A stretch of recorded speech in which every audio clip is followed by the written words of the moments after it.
but voice yanga alina kuziko chakatanya kusika tazoita couples meeting yoba vakauya zvazviri nyore.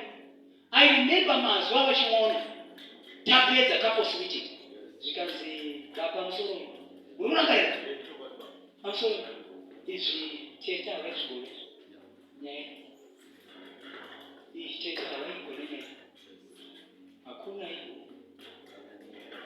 achisvika mukadzi kuti munhu wamunomuziva unodzoka tedzoke ivo chita mushati hazvina kunaka kuda togainaso nezvinobva wera vazokanisa but wakaipa nokuti ane mabasa anga akabata. Hello? Amen? Zvinhu zvinofana kufamba mumiriji asi miriji yakasungwa varidzidze kuzamadzo maana kuzombodya sadza rariko unoda murume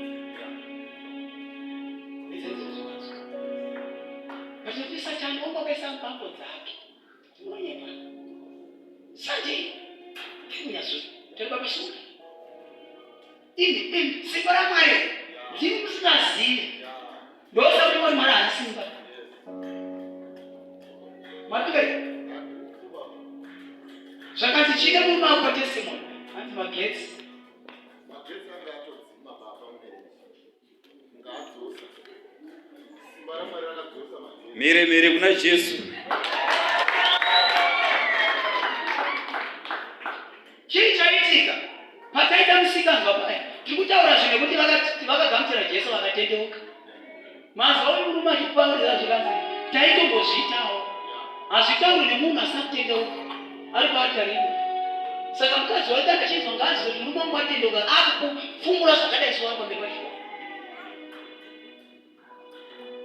Kwatinoenda uko zvandamboda kuti vamunotifambisa munotifambisei vaya vanotora rume nekuti vamwe vacho vane vachinoita zvemishonga kuti akwanise kutora murume womunhu kuti once angonaye haadzoki kuno. Saka anopepasha kuti murume anofunctiona as long as ari naye. Akazongoda kuti aende kuna amai nhingi hapana. Masubari kwakuti Jehovha hazvina kunaka era yamakaona iye kuti hazvina kunaka manzwa here hazvina kunaka kuti murume agara ega. Magetsi ngaadzoka achidzoka zvikanzi izvozvi tikutonzwa kuti pane mafambiro akuita magetsi takavhurirwa ukaripo Jesu. toenda senge tiri kuvataura mashoko varipo mutaura iyo tovapa maiki vataurire vaigara vachimova matestimonies atiwa.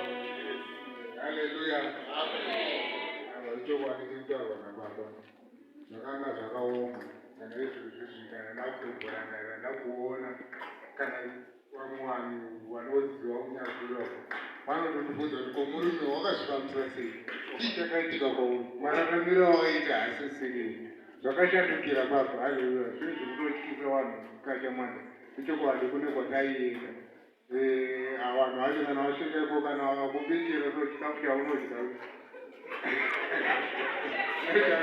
nge une simba nguva yacho bai vanhu vazokera kumba so unenge wakutoona ngekadzi akanaka sousenge chii vatoona kuti kwai vada kusimbikira vakakatangisa kakukachiso ikozvinozi unotozwa tsitsi wakomana mweya kuti wakanga wakandibata ndokangotenga inyashaidzoza ndakambotirwa nampundu zvichokwako zvakanga zvakaoma ichokwadi zvinoita mafaniso anoita kunge mafaniso mai vachitorambwa chitoti mai yaikumba atirambodani apakwana zvaita